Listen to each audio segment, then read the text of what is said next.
오늘 우리가 함께 읽은 말씀 본문에서 여호와만 섬기라는 이 구절을 제목으로 삼아서 시간에 같이 말씀을 나누고자 합니다. 알렉산더 대왕은 임종을 앞두고서 내가 죽거든 관에서 손을 바깥으로 내놔서 남들이 다 볼 수 있도록 해달라고 유언했다고 합니다. 그리스에서 인도까지 세계를 평정했지만 떠날 때는 빈손으로 가는 인생임을 보여주므로 지나친 욕심이 얼마나 헛된 일인가 하는 것을 사람들에게 교훈하기 위해서라고 생각됩니다. 대구에서 평생을 호스피스 병원에서 말기암 환자를 위해서 사셨던 어떤 분의 이야기를 들어보면 그가 1000여 명 이상의 환자들의 임종을 지켜보면서 마지막 순간에 사랑하는 사람에게 하고 싶은 유언의 말을 찬찬하게 다 하고 돌아가신 분을 그는 한 사람도 본 적이 없다고 했습니다. 마지막 순간에는 기운이 빠져서 그렇게 할 수가 없다는 겁니다. 만약에 있다면 그것은 영화나 드라마에서나 있는 일이라고 합니다. 만약 여러분들이 사랑하는 이에게 마지막으로 남겨줄 수 있는 말이 있다면 여러분들은 무슨 말을 하겠습니까? 지금 여러분들은 그 부분을 깊이 한번 생각해 보십시오. 나는 내 자식에게 무슨 말을 남겨줄 것인가? 만약에 그것이 있다면 미루지 말고 여러분들 밥 잡술 때 책상 머리에서 하시면 좋습니다. 힘 있을 때에 같이 지나면서 차 타고 갈 때에 나는 너에게 이렇게 살았으면 좋겠다. 저렇게 했으면 좋겠다. 여러분 그것이 그들의 삶에 큰 유익이 있을 것입니다. 여호수아는 세겜에서 이스라엘 백성들의 지도자를 불러 모으고 유언을 합니다. 그 요지는 여호와만 섬기라는 것입니다. 여호수아의 말을 따라 여호와만 섬기겠다는 그들의 결단을 여호수아는 듣고 언약을 맺고 책에 기록한 후에 돌을 세워서 증거비가 되도록 했습니다. 여호수아의 말이 유언이라고 단정하는 이유는 29절에 이 일 후에 여호와의 종 눈의 아들 여호수아가 110세에 죽었다고 되어 있기 때문에 그렇습니다. 유언은 가장 중요하게 생각되는 것을 남기는 말이라는 점에서 여호수아의 유언인 24장의 말씀은 여호수아의 신앙 사상이 어떠하며 무엇을 가장 중요하게 생각하는가를 알 수 있습니다. 여호수아는 이스라엘 백성들의 과거와 현재를 기억하게 하므로 장래도 지금처럼 멸망하지 않고 하나님의 백성으로서 복되게 살게 하고자 하는 것입니다. 오늘 여호수아가 이스라엘 백성들을 향하여서 주는 그의 중요한 세 가지 부분들을 이 시간 같이 생각을 하려고 합니다. 첫째로 여호수아는 하나님께서 개입하심으로 이스라엘 백성들의 오늘이 있게 되었음을 상기시키려고 합니다. 출애굽한 이스라엘 백성들은 40년간의 광야 생활에 종지부를 짓고 마침내 가나안 땅을 차지하고 안정을 이루게 되었습니다. 가나안의 원주민들은 죽거나 쫓겨나서 더 이상 이스라엘에게 위협적인 존재가 되지를 못했습니다. 그들이 살던 땅과 성읍들은 이스라엘 백성들의 차지가 되었습니다. 땅을 새롭게 개간하여 과목을 심지 않아도 원주민들이 심어놓은 포도원과 올리브 열매를 따먹으면서 살아갈 수가 있었습니다. 여호수아가 유언을 남긴 시점으로 본다면 이스라엘 백성들이 가나안 땅에 들어온 지가 어느덧 30년쯤 되었다고 생각할 수 있습니다. 만나를 먹고 살던 고단하고 치루하던 40년간의 광야의 천막 생활을 끝내고 안정된 정착 생활을 하게 된 이스라엘 백성들이 그곳에 처음 들어왔을 때에 그들의 감격은 얼마나 대단했겠습니까? 그러나 아무리 인상적인 일을 경험했다고 하더라도 시간이 흐르고 일상이 반복되면 우리의 그 첫 감격도 점점 무뎌지는 것이 사람의 일입니다. 저는 이런 생각을 해봅니다. 결혼해서 살면서 이 사람하고 같이 살아야 되나 할 정도로 서로 간에 뜻이 안 맞아가지고 힘들고 그렇게 하던 사람들이 처음 만나서 연애하던 시절의 그 감격을 떠올려서 날마다 새롭게 한다면은 그런 일이 있을 수 있을까? 이런 생각을 해봅니다. 옆에서 들어보면 시시한 이야기인데 전화를 30분씩 하고 1시간씩 하고 들어보면 별일도 아닌데 그것이 크게 중요한 일인 것처럼 하던 그 감격이 세월 속에 어디로 다 사라져 버렸는지 흠만 보이고 티만 보이고 자기 사랑하는 남편을 이 인간이라고 하고 왜 그렇겠습니까? 여러분 혹시나 그런 마음이 있거든 처음 만나서 사귈 때를 한번 기억해 보십시오. 그때 얼마나 좋았습니까? 자세히 보면 그때 그 모습이 지금도 보일 겁니다. 우리 지역을 한번 생각해도 그렇죠. 조용한 시골 마을에 개발의 바람이 불고 아파트가 들었을 때 이 쌍전 백회의 마음이 있습니다. 세상에 이렇게 바뀔 줄 누가 알았겠나. 근데 10년 정도 지난 오늘의 이 시점에 보면 원래 그런가 그런 생각이 들기도 합니다. 금산 다리를 넘을 때마다 마음속에 이야 금산 참 많이 바뀌었구나. 세상에 이렇게 바뀔 수가 있나. 이런 생각을 하면서 금산 다리를 넘는 사람은 거의 없다고 생각됩니다.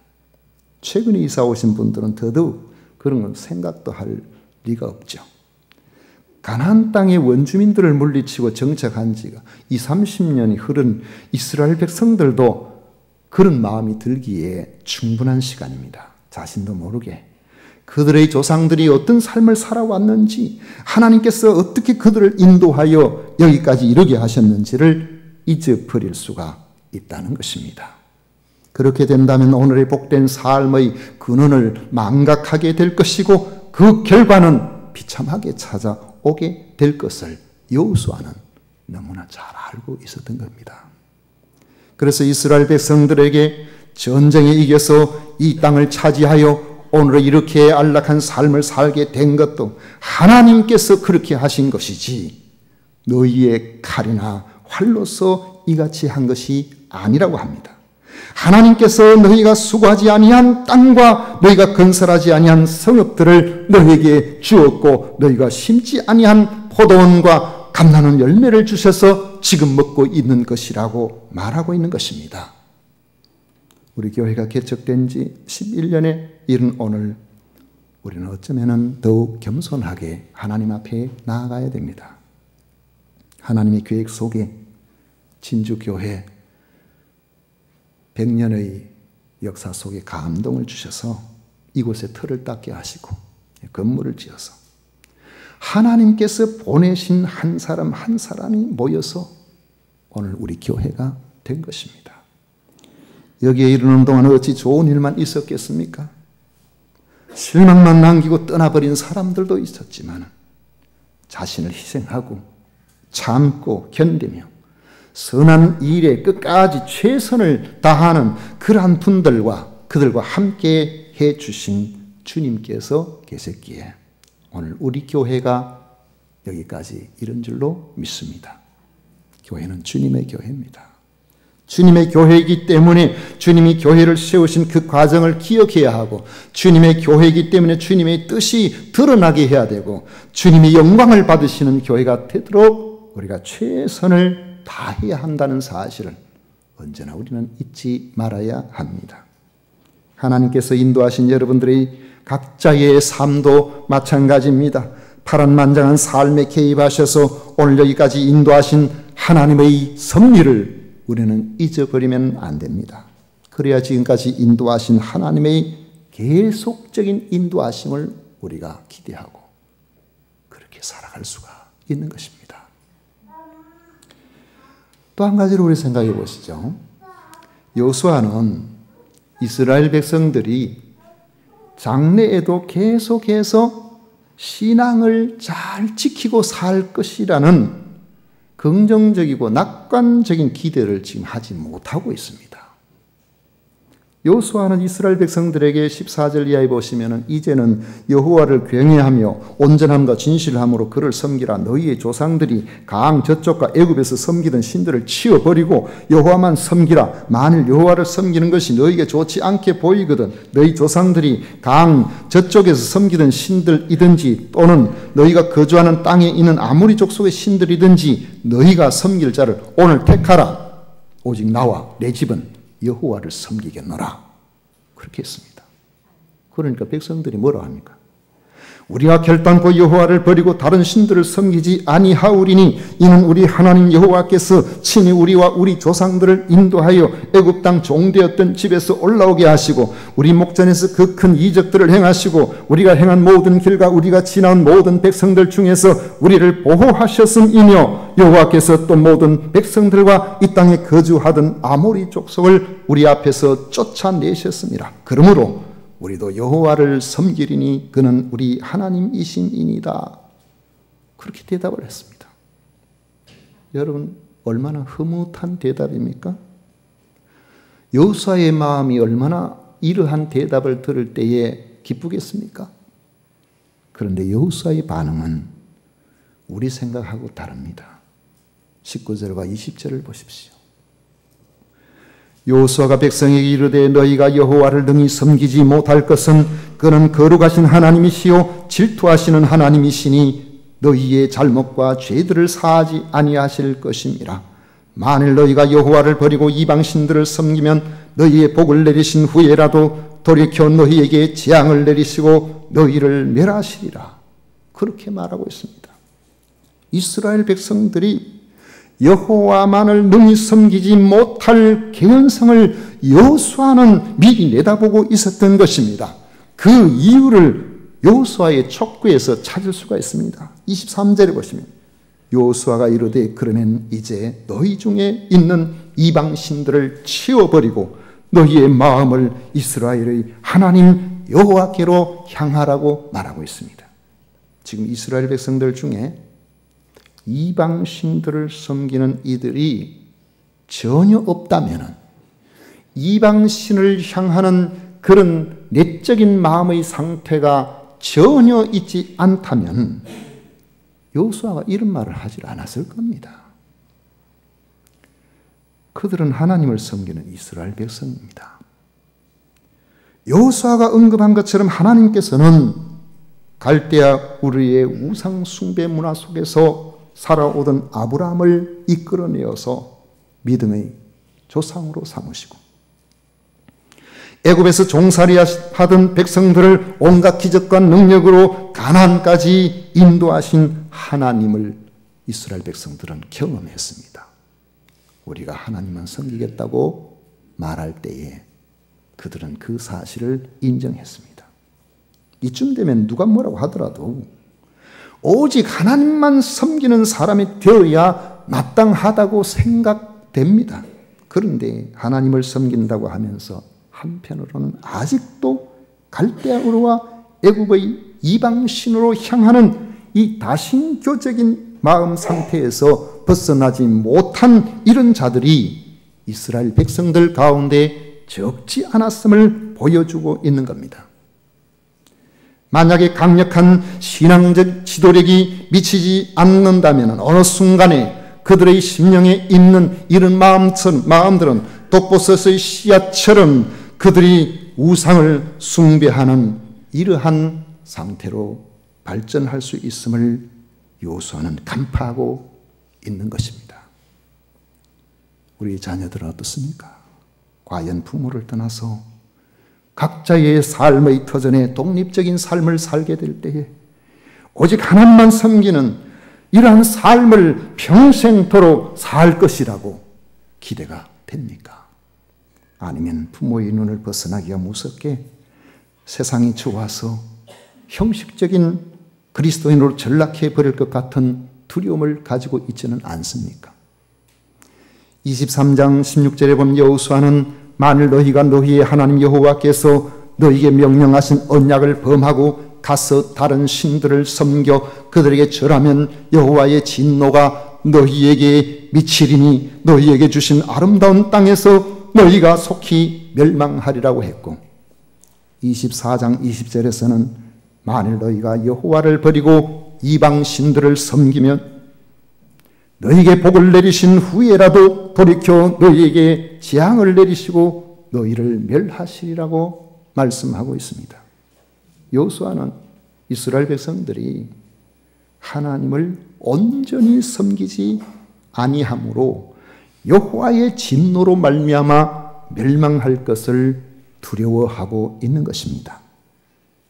여호수아처럼 우리도 우리 자신이나 우리의 자녀들이나 후대의 장래를 위해서 그런 선한 두려움을 가지고 살아가야 됩니다.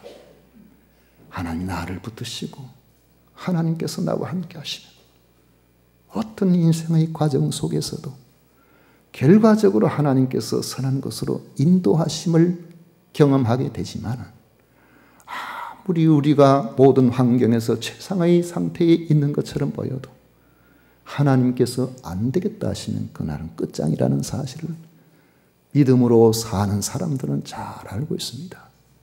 우리 자녀들이 곁길로 가지 않도록 우리의 후대들이 여호와 하나님만 바라보고 살아갈 수 있도록 과연 우리는 무엇을 어떻게 해야 되겠습니까? 긴장을 가지고 하나님께서 기뻐하시는 그런 모습으로 우리 자신들이 본원이 되어야 되겠고, 우리 자녀들을 위한 교훈을 아끼지 않는 그런 성도로 살아가야 될 것입니다. 한 가지를 우리가 더 생각해 보면 여호수아는 이스라엘의 장래를 위해서 여호와만을 섬기는 결단의 삶을 촉구하고 있습니다. 하나님의 사람에게는 하나님만 섬기는 것이 살 길입니다. 하나님이 그것을 기뻐하시기 때문입니다. 하나님만 섬기는 삶이라고 이렇게 있는데, 우리 생각해 보십시오. 아니 우리가 하나님만 섬기지 무슨 하나님 섬기면서 이상한 거를 뭐 집안에다 우상 갖다 놓고 섬기고 뭘 하고 그렇게 하는가, 나는 그렇게 하지 않는데, 이런 생각을 해볼 수가 있지만은 우리의 죄된 성품은 끊임없이 하나님도 섬기고 세상도 섬기라고 합니다. 하나님을 섬기는 것도 좋지만 너무 유별나게 믿지 말라고 한단 말이죠. 왜 너만 독특하게 특별하게 그런 식으로 믿음을 생활을 해나가려고 하느냐고 합니다. 그렇게 우리를 유혹해요. 너무 별나게 믿지 마라. 우리가 교회 처음 나가면, 부인들이 교회 처음 나가면 남편이 교회 가도 뭐 허락은 하겠는데 푹 빠지지는 마라. 푹 빠지지 마라. 그래서 교회 나가다가 일 있으면 또 주일도 그 마음대로 또 다른 일도 좀 하고, 등산 가고 팀 맞춰 가는데 교회 나가지고 푹 빠져가지고 안 가겠다면 나는 친구들 중에서 다른 사람 다 짝짝이 부부로 오는데 내 혼자만 혼자 오면 그거 안 되는 일이잖아요. 나하고 그럴 때는 교회 안 가고 산에 갈 수 있거든. 교회 가라. 그 정도는 내가 허락하겠다. 뭐 그런 거 아니겠어요? 지금 여호수아는 단호합니다. 14절에 보면 그러므로 이제는 여호와를 경외하며 온전함과 진실함으로 그를 섬기라. 너희의 조상들이 강저쪽과 애굽에서 섬기던 신들을 치워버리고 여호와만 섬기라. 강저쪽은 주로 달을 숭배하던 갈대아 우르 지역을 말합니다. 지금 이라크 쪽이죠. 애굽은 주로 태양신을 숭배했습니다. 그들이 하나님의 도우심으로 가나안 땅에 들어왔지만은 아직까지 그들은 이런 것에서 자유롭지 않았다는 것입니다. 이제 가나안 땅의 원주민들이 섬기던 그 신의 유혹도 그들에게 있습니다. 우상숭배라는 것은 그 자체로 사람들의 마음을 끄는 점이 있습니다. 하나님을 섬긴다는 것은 오직 여호와를 위하여 하나님을 섬기는 겁니다. 제단을 살 때마다 여호와께 제단을 산다 그러죠. 우상숭배는 그렇게 하지 않습니다. 자기를 위하여 우상을 섬긴다. 그렇게 말합니다.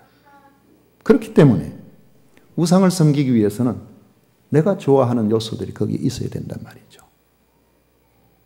축제의 요소들이 있습니다. 음식 문화가 독특해요.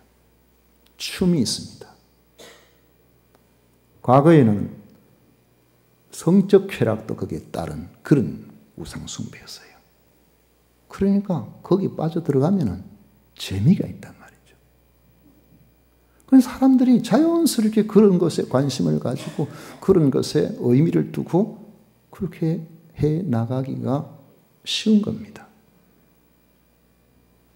어떤 분들은 교회도 그런 면을 조금 도입해서 성찬식 할 때도 큰 잔에 포도를 좀 담아가지고 그래서 한 잔씩 하면 안 좋겠느냐고 그런 분들도 있어요.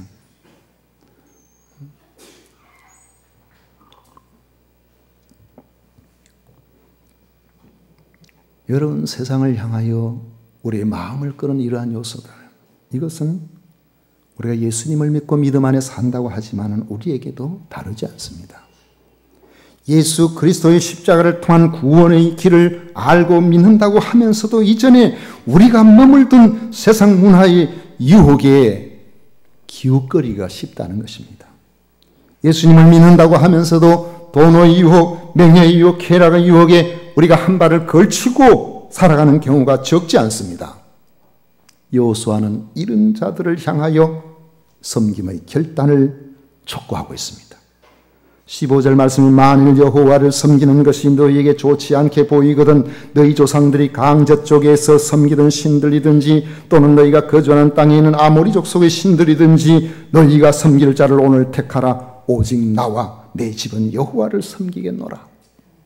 만약에 이스라엘 백성들이 우상의 유혹에서 벗어나지 못함으로 양다리를 걸치고 있다면 지금 선택하라는 것이, 하나님도 섬기고 우상도 섬기는 것은 진정한 의미에서 하나님을 섬기는 것이 아니라 하나님을 우상 섬기듯이 하는 망령된 행위이기 때문에 그런 것입니다. 사람들은 세상 풍조의 영향을 많이 받습니다. 하지만 여호수아는 세상 풍조에 얽매여 살지 않도록 그 스스로 결단하고 있습니다. 당신들의 선택과 상관없이 오직 나와 내 집은 여호와를 섬기겠노라 선포하고 있습니다. 지난 주일을 지나고 밤에 제 신학대학원 동기 목사들로 구성된 여디디아 세계 선교회가 있는데 거기 모임이 중국 칭다오에서 있어서 여기 인천공항으로 가는 차를 타고 가니까 인천공항에 새벽에 한 5시 반 조금 지나니까 도착을 했습니다. 인천공항에 도착을 하니까 우리보다 먼저 온 그 목사님 부부가 있었습니다. 현정식 목사님이라고 그 부부는 신학대학원 시절에 같이 이야기를 나누다 보니까 고향이 어디입니까 하니까 경북이라고, 학교는 어디 나왔습니까 하니까 보니까 고등학교 동기동창이더라고요. 같은 공고 출신, 저는 전기과 출신, 거기는 기계과 출신인데 이 공고를 졸업하고 경북대학교를 나와서 신학대학원에 들어온 것이죠. 지금 서울에서 이제 목회하고 있는데 다른 사람들 기다리면서 자기들 부부인들이 앉아있고 우리 부부가 이렇게 앉아있는데 자기 그 부인에게, 그 사모님에게 공고 다니던 시절의 이야기를 하는 겁니다. 하면서 하는 초점은 나 고등학교 다닐 때 담임 선생님한테 엄청 맞았다는 거예요.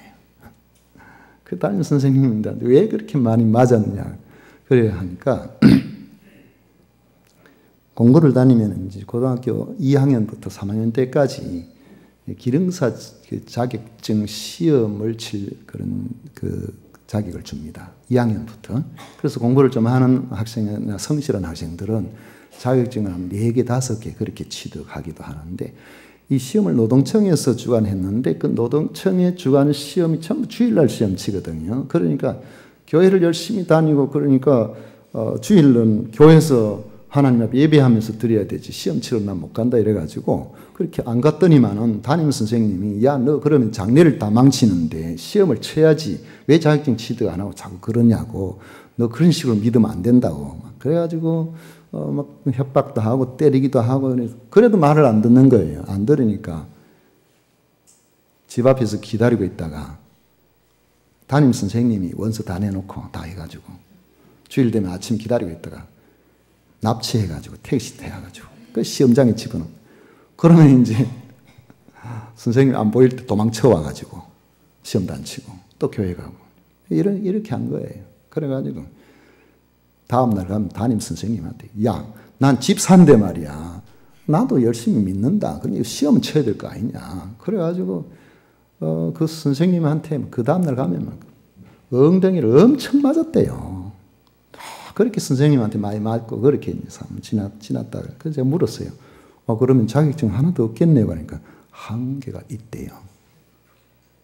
그 시험, 그 자격증 어떻게 취득했냐. 그러니까 이 사람이 고등학교 3학년 때 문교무에서 그 목요를 치는 시험이 하나 있어가지고 그래가지고 자격증 하나 취득했다는 거예요.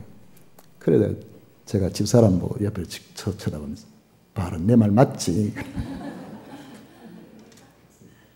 제가 그랬거든요. 그러니까 집사람 누가 못 믿는다 그랬어요.